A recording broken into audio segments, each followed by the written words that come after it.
Vriende, wat 'n wonderlike voorreg om weer saam met u te kan wees rondom die woord van die Here. Nou ons eer die Here dat hy ons uitspaar, dat hy vir ons nuwe genade gee vir elke dag. En die gebed van my hart is dat die Here vir ons ryklik sal saam seën rondom sy woord. Nou ons is tans besig met hierdie baie belangrike tema wat handel oor verhoudingsprobleme en die Bybelse oplossings daarvoor. Ons het nou al reeds so 'n paar boodskappe hanteer oor waar verhoudingsprobleme vandaan kom, sonde se effek op die verhoudinge tussen man en vrou, tussen mense van elke bevolkingsgroep, nasie, taal, volk en stam.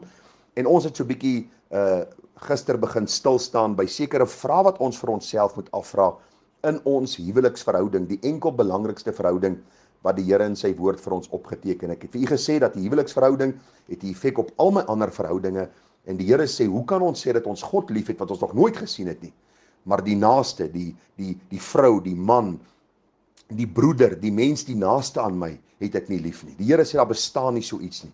Ek het vir u gesê, daar is baie mense wat dink dat hulle op die einde van die dag die pad met die Here stap, maar as hulle toets aan die hand van die woord, dan skiet hulle eintlik geweldig ver tekort. U sal onthou, ons het vrae begin beantwoord, en u moes sekere punte gegee het vir u self. 1 was nooit, 2 was soms, 3 was dikwels, 4 was baie dikwels, en 5 was altyd. En die eerste 2 vrae wat ons hanteer het gister was, aanvaar ek my lewensmaat vir wie hy of sy is, of is ek gedurig veroordelend teenoor hulle? En die tweede vraag, is ek toegewyd in my huweliksverhouding aan die een wat die Here my gegee het? Die derde vraag wat ons gaan hanteer, en onthou asseblief die punte wat jy moet gee: 1 is nooit, 2 is soms, 3 is dikwels, 4 is baie dikwels, en 5 is altyd. En kom ons kyk gou vinnig na die derde gedagte. Die derde gedagte is, groei my liefde teenoor my huweliksmaat. En hierdie is 'n geweldige vraag wat ons vanmôre vir mekaar moet afvra.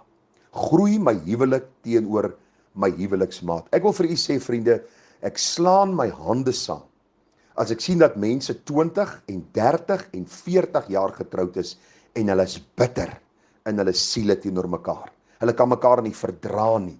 Hulle staan op, hulle groet mekaar nie. Hulle beweeg in die huis rond, en as hulle mekaar sien, probeer die een in 'n kamer induik, of die ander in die kombuis induik, of gryp ewe skielik 'n koppie of 'n ketel en probeer homself net besig hou om tog nie die ander een te sien nie. Ons is kinderagtig in ons verhoudinge, terwyl ons sê ons behoort aan die Here en ons is lief vir die Here. Ek vra jou vanmôre, ek vra vir myself vanmôre, het ek al in die 32 jaar dat ek getroud is, gegroei in my liefde teenoor my huweliksmaat? En vriende, liefde is nie 'n gevoel nie. Dit het niks te doen met 'n draaibeweging hier in jou maag, of 'n knop wat jy op jou maag kry, of een of ander gevoel wat by jou ruggraat afgaan nie. Liefde is werk, dit is iets wat ek doen. Ja, dit sluit gevoel in, maar die Bybel sê die liefde is vriendelik.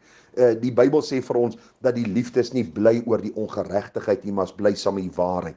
Die liefde verdra alles, en u kan 1 Korintiërs 13 self gaan lees. Kom, ek gaan vir u 'n vers of 2 die Bybel lees, en dan moet u hierdie vraag vir u self beantwoord soos ek dit moes doen. Groei my liefde teenoor my huweliksmaat.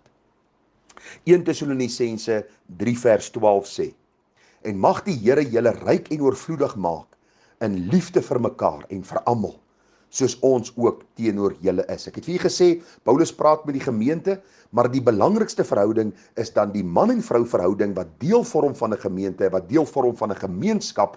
En as daardie verhouding nie gesond is nie, kan die res van die verhoudings nie gesond wees nie. Dit help nie jy's vriendelik by die kerk, maar jy's onvriendelik by jou huis nie. Dit help nie jy's hierdie man by die kantoor wat hulle sê, "Jog, ons het lanklaas so 'n vriendelike man gesien." En as die vrou daarvan hoor, dink sy by haarself, "Maar van wie praat hulle nou?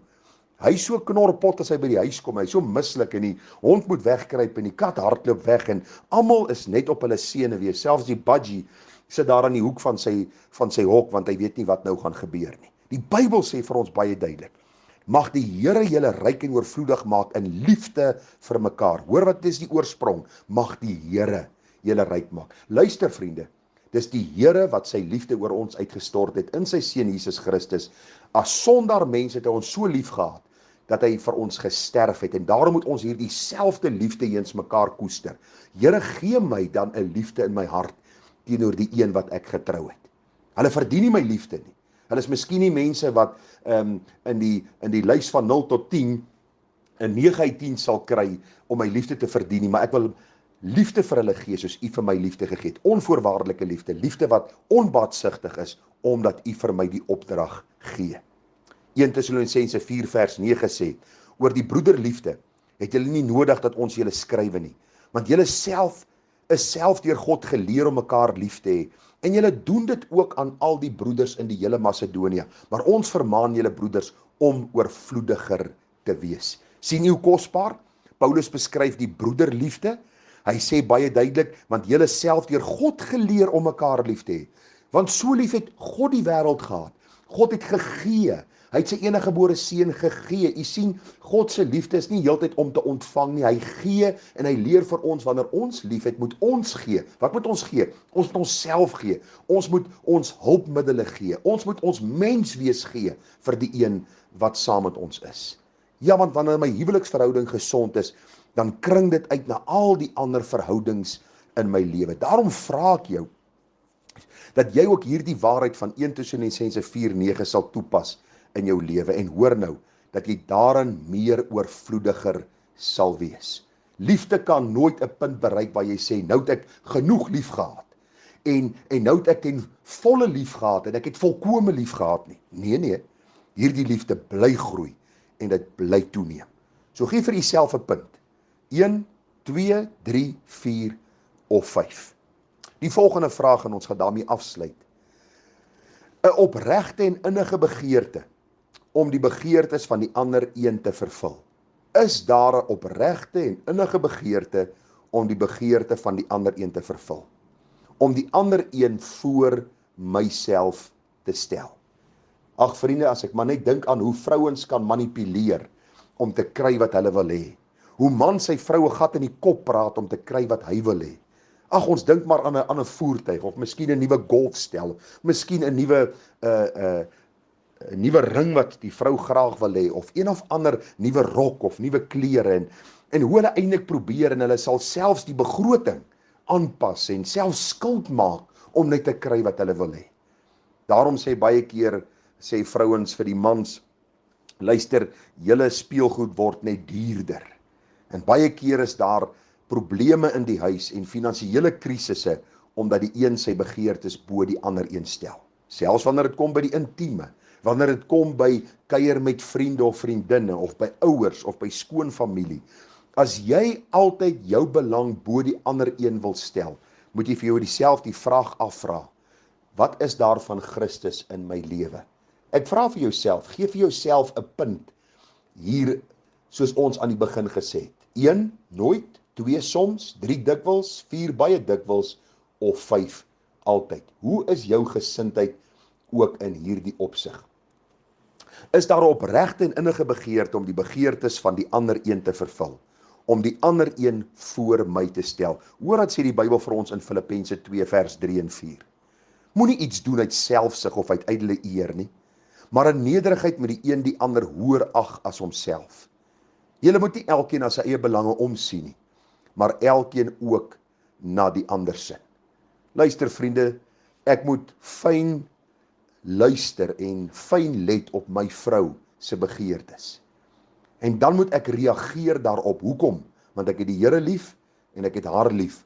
Ek het haar lief omdat die Here haar vir my gegee het om lief te hê, en daarom moet ek haar koester.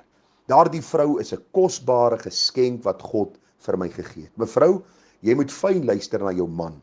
Jy moet sy hart en sy gesindheid raak sien. Die lewe gaan nie oor jou nie, die lewe gaan nie oor my nie. Dit gaan oor om God te verheerlik in hierdie verhouding waar ek die ander een bo myself stel.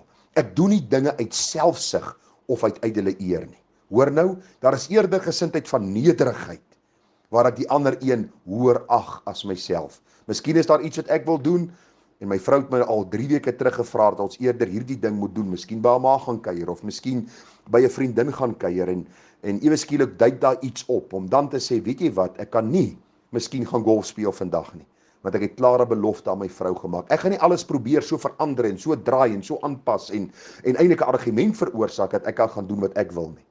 Ek val in en ek vra, Here, gee my genade om ook hierdie vrou lief te hê en haar belange bo myne te stel.